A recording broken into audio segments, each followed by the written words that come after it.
Voltei, oitavo ano, tudo bem? Disse que eu voltaria, né? Então, preparados para a aula de hoje? Espero que sim. Tem alguém com sono aí? Não, né? Se estiver, vai lavar o rosto, ficarem bem acordados, porque a aula de hoje vão ter vários exercícios aí para fazermos, tá bom? Então, o que que eu fiz? Eu peguei um pouquinho de cada conceito, apliquei nos nossos exercícios, porque aí a gente relembra os conceitos em forma dos exercícios. A interpretação de texto é em cima, né, do texto dramático, e aí deixa eu só agilizar aqui. Em cima dos textos, do que pode ser, né? Enfim, aproveitei e peguei um texto, né? Do mesmo Alto da Compadecida. Claro, uma outra cena, né? Mas para a gente poder, porque como a gente já está familiarizado com ele, fica mais fácil. Então, vamos lá. Vamos começar aqui o nosso número 1, né? Que fala assim: qual é a finalidade do texto dramático, o nosso texto teatral? Vamos lá, com tudo que nós vimos, né, de todas as nossas aulas anteriores, o que vocês entendem, o que vocês entenderam, né, com a parte do texto dramático com a sua finalidade? Qual é a finalidade do texto dramático? E aí? O que vocês entenderam, o que vocês lembram disso? Para que serve? Qual é a finalidade? Então, né? Ele, né? O texto tem a finalidade, o texto dramático, para servir à representação teatral, né? Expressar sentimentos, provocar reflexões, né? Principalmente entreter o público, né? O pessoal gosta de uma peça de teatro, né? Gosta, tem peça de teatro que faz o público rir, né? Então, é todo com toda essa finalidade. Perfeito? Vamos para o número 2, que fala assim: nos textos teatrais, não há obrigatoriamente a presença de um narrador para apresentar as personagens. Como o interlocutor toma conhecimento dos fatos e das características das personagens? Nós tivemos uma pergunta parecida na nossa apostila que nós respondemos na aula passada, né? Lembra? Não sei se vocês vão lembrar, que uma das perguntas eram para poder fazer diferença, né? Do texto dramático da narrativa, né? Lembra que a gente conversou que na narrativa nós temos o narrador, né? E que no texto dramático nós temos os personagens que dialogam entre si.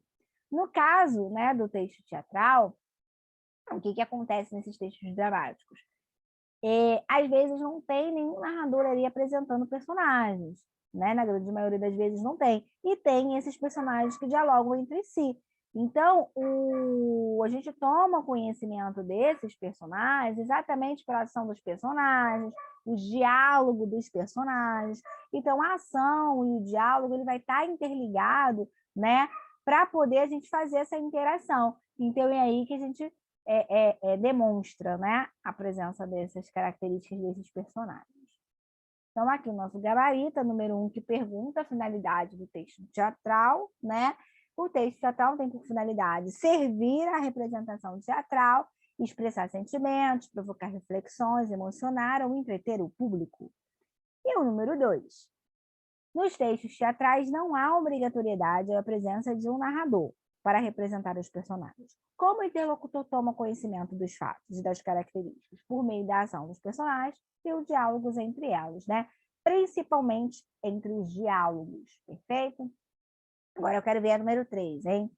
A número 3 diz assim: qual dos elementos a seguir constitui como essencial, marquem esta palavra, na construção de um texto teatral? Então, percebam que eu coloquei cenário, música, diálogos e figurinos. Todas as 4 opções tem-se no texto teatral. Tem ou não tem cenário? Tem música? Não tem diálogo? Não tem figurino? Todas as 4 opções tem no texto teatral. Mas o que eu estou pedindo?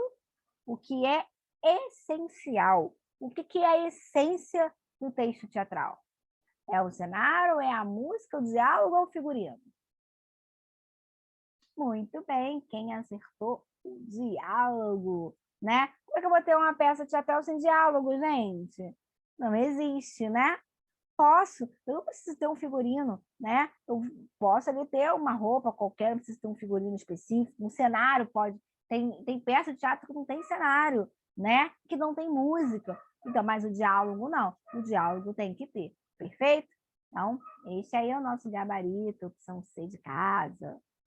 Agora, no 4, temos um trechozinho, vamos ler esse trechozinho, que diz assim: observe o fragmento de um texto teatral. Aninha, no ímpeto: não, Simval, hoje eu vou buscar meu tio. Vou no meu carro. Tenho um assunto para conversar com ele na volta para casa. Simval, embaraçado: Dona Ana, às quintas-feiras ele não vem direto para casa. Eu é que devo ir. Ele voltará muito tarde. Vamos ver o que eu estou querendo desse trecho, hein? Vamos lá. Como se chamam os trechos escritos com letras diferentes, em itálico? E vou mostrar para vocês o que eu estou querendo, né? Que vocês me digam. Isso aqui, ó. Isso está em itálico e isso está em itálico, né?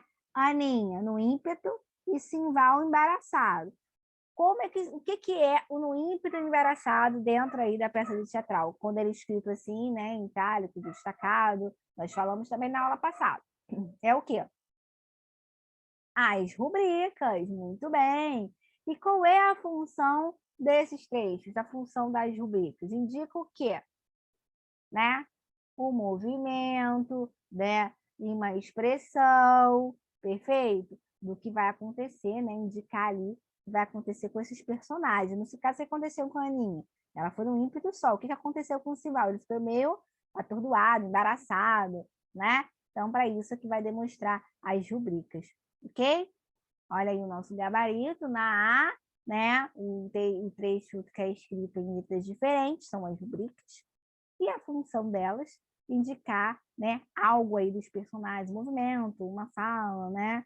Uma ação. Assim, como se deve ser a linguagem empregada em texto teatral? E aí, agora eu peguei vocês, né? O que vocês acham que deve ser a linguagem lá numa peça teatral? O que vocês acham? Ela tem que ser adequada ao contexto, adequada aos personagens, né? Cada momento de uma peça ali, ela vai ser empregada a linguagem de acordo com aquela representação, perfeito? Eu não posso ter sempre uma forma de trabalhar a linguagem numa peça teatral. Ela vai ser colocada e adequada conforme for, né, os personagens, conforme vai ser a parte do texto, né, onde elas vão contracenar, e aí a gente vai adequando conforme pontuadas no texto, perfeito?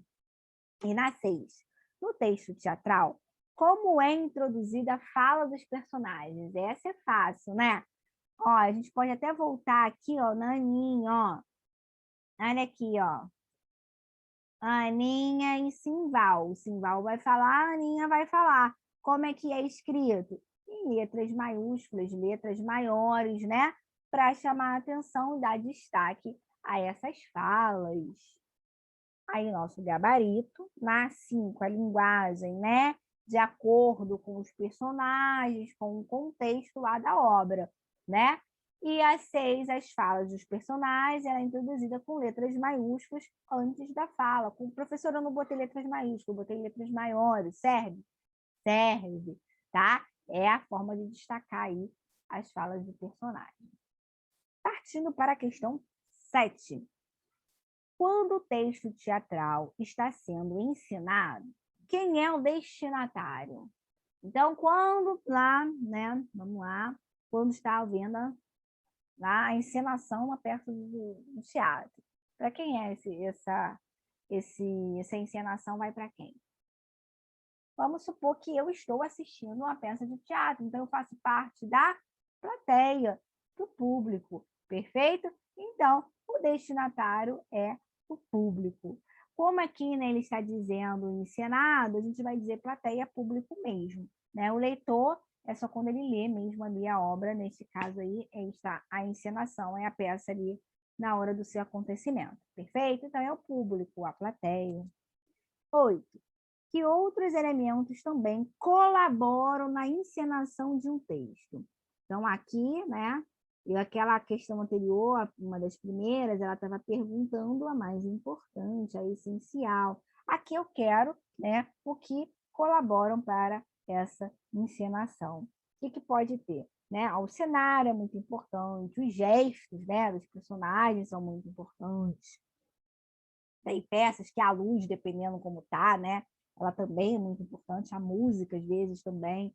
Então tem vários elementos ali que colaboram para uma excelente encenação. Perfeito? Então, a 7, olha lá, ó, peça encenado destinatário para o público plateia, né? E o que colabora lá também para a peça do teatral, ó, cenário, música, luz, figurino, maquiagem, gesto, movimentos. Perfeito? Ok? Então, aqui, ó, tem um tópico que estava lá naquela questão 3, se eu não me engano, né? Que eu queria mais importante, que era o diálogo. Lá tinha cenário, tinha música, tinha figurino, né? Eram todas que você poderia colocar aqui na questão 8 também. Vamos para a questão 9. Como o texto teatral se divide quanto a peça é longa?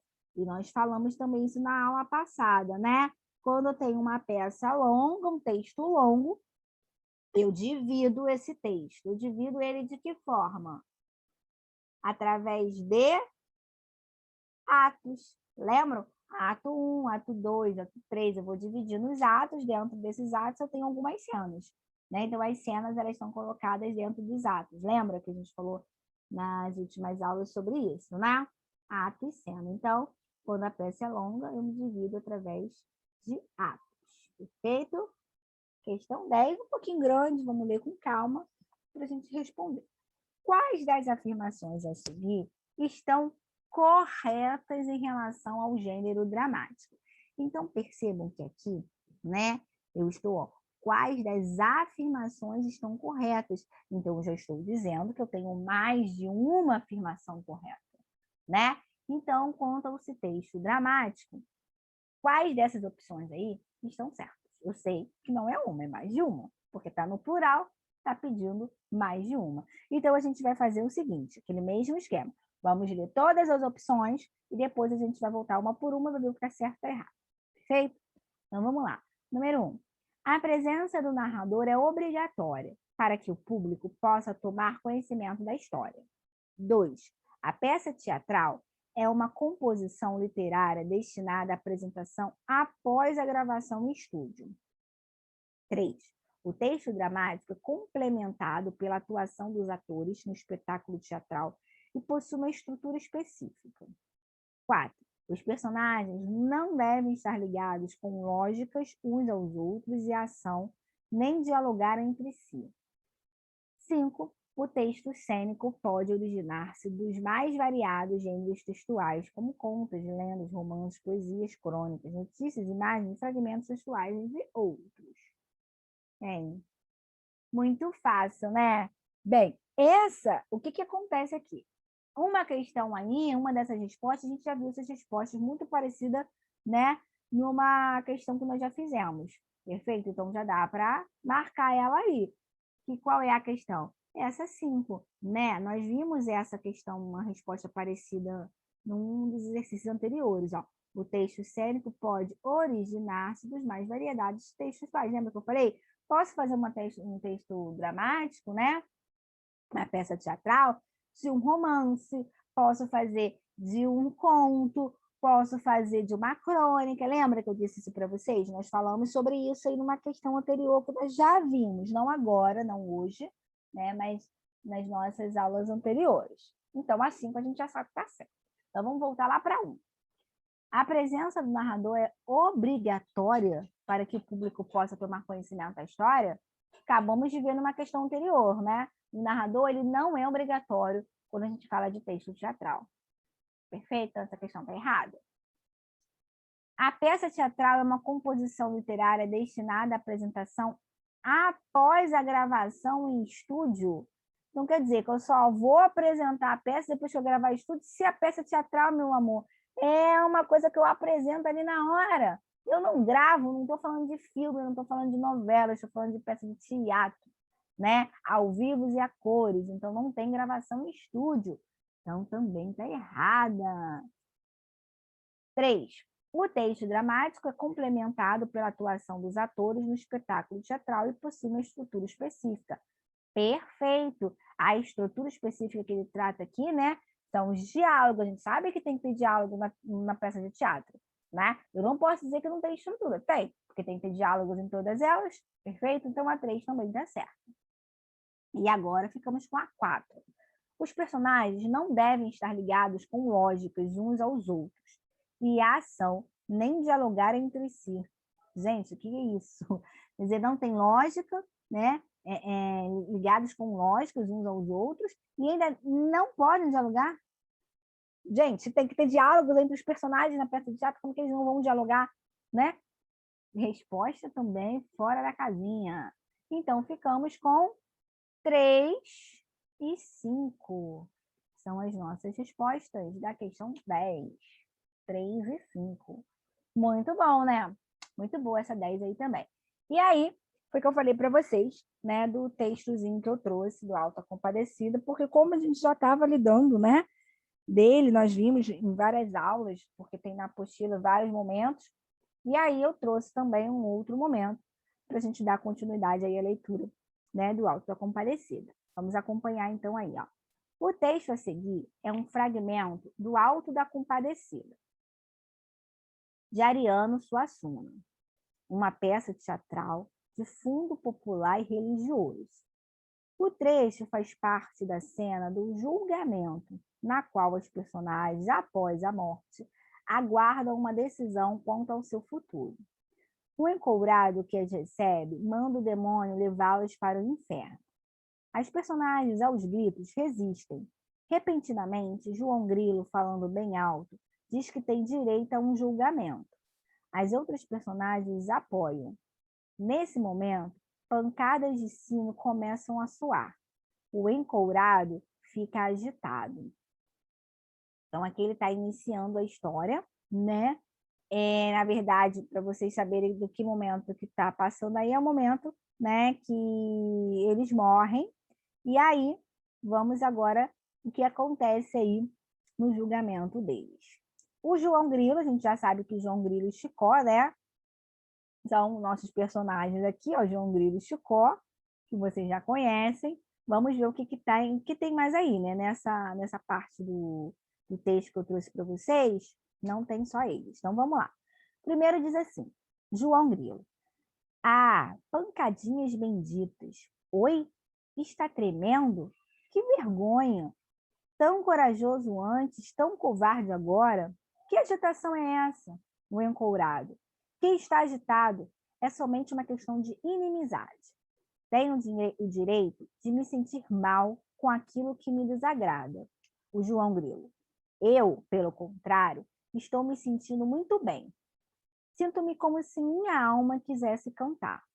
O bispo, estranhamente emocionado. Eu também. É estranho. Nunca tinha experimentado um sentimento como esse. Mas é uma vontade esquisita, pois não sei bem se ela é de cantar ou de chorar. Esconde o rosto entre as mãos. As pancadas do sino continuam e toca uma música de aleluia. De repente, João ajoelha-se como que levado por uma força irresistível e fica com os olhos fixos fora. Todos vão se ajoelhando vagarosamente. O encourado volta rapidamente as costas para não ver o Cristo que vem entrando. É um preto retinto, com uma bondade simples e digna nos gestos e nos modos. A cena ganha uma intensa suavidade de iluminura. Todos estão de joelhos, com o rosto entre as mãos. Encourado, de costas, grande grito, com o braço ocultando os olhos. Quem é? É Manuel. Manuel. Sim, é Manuel, o leão de Judá, o filho de Davi. Levantam-se todos, pois vão ser julgados. Vamos passar aqui. Aí. Foi.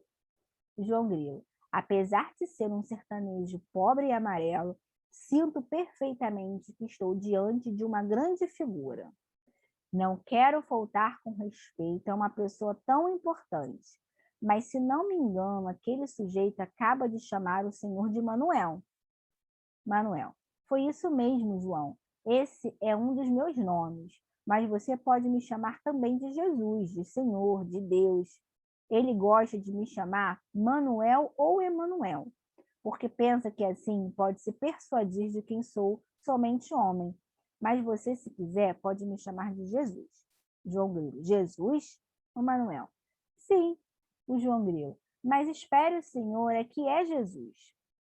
Manuel, sou o João Grilo. Aquele Jesus a quem chamavam Cristo.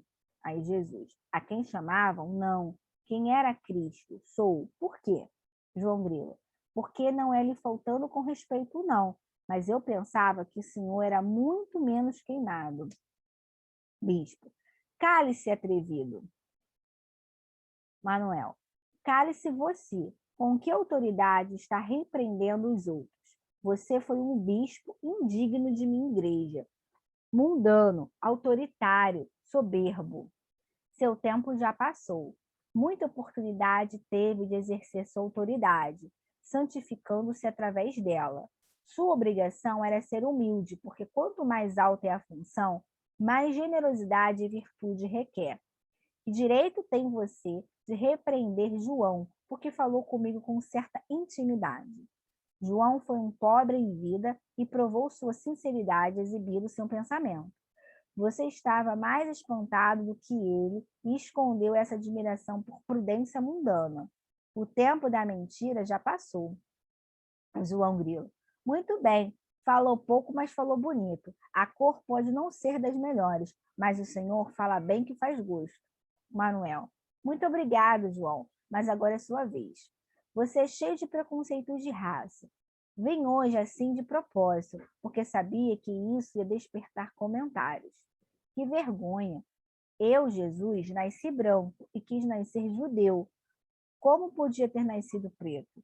Para mim, tanto faz um branco como um preto. Você pensa que eu sou americano para ter preconceito de raça? Padre, eu, por mim, nunca soube o que era preconceito de raça. O encourado, sempre de costas para Manuel. É mentira. Só batizava os meninos pretos depois dos brancos. O padre, mentira. Eu muitas vezes batizei os pretos na frente. O encourado, muitas vezes? Não, poucas vezes. E mesmo essas poucas, quando os pretos eram ricos. O padre, prova de que eu não me importava com o cor, de que o que me interessava, Manuel, era a posição social e o dinheiro, não é, Padre João? Mas deixamos isso sua vez. Há de chegar. Pela ordem, cabe a vez ao bispo, ao encourado. Deixe de preconceitos e fique de frente. O encourado, sombrio. Aqui estou bem. Manuel, como queira, faça seu relatório. João Grilo, foi gente que eu nunca suportei. Promotor, sacristão, cachorro, soldado de polícia. Esse aí é uma mistura disso tudo. Manuel, silêncio, João. Não perturbe. Ao encobrado, faça a acusação do bispo. Bem, aí é só um pedaço, né? Na verdade, foi eles fizeram todo um julgamento deles, todos que morreram lá na história, né? E aí aqui apareceram outros personagens, né, além do que nós vimos nos anteriores. Nós já tínhamos visto, né, o Chicó e o João Grilo, e nós vimos a mulher do fazendeiro, que foi o primeiro que estava no livro, né, que foi a história do cachorro que morreu, e aí ele botou lá a galinha no lugar, e fazia, segundo ele, fazia dinheiro de cocô. Foi o que nós vimos três. Na outra história, nós só tinha o Chicó e o João Grilo, né? Nessa aqui, que já era o julgamento, já apareceu o bispo, já apareceu o padre, já apareceu Jesus, já apareceu o encourado, né? Já tiveram outros personagens. Aqui, o Chicó não apareceu, porque o Chicó não tinha morrido, então o Chicó não estava no céu lá para fazer o seu julgamento. Então, aqui estava o padre, o bispo, o João Grilo, e aí veio Jesus, o encourado. Lá na história ainda tinham outros personagens, mas esse pedaço só apareceu eles. E percebam, né, que aqui eu tenho aparecem em alguns momentos aqui rubricas, né? Percebam que até aqui eu tenho, ó, nesse momento aqui, quando ele fala um empourado, sempre de costas para Manuel, em itálico. Aqui eu tenho as rubricas que é a posição como o empourado tá. Os personagens, né, que estão dialogando ó, em letras maiores, que a gente fala em letras destacadas, letras maiúsculas, através dos diálogos, perfeito?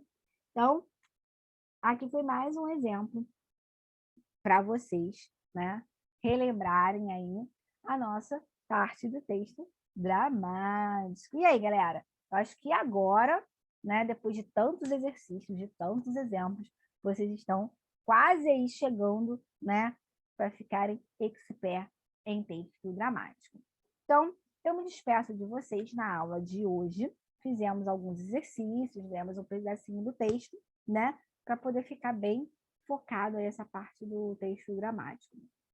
Qualquer dúvida, vocês anotem, deixa tudo anotadinho para depois tirar, tá bom? Na nossa aulinha ao vivo. Ó, eu deixo para vocês um beijo grande.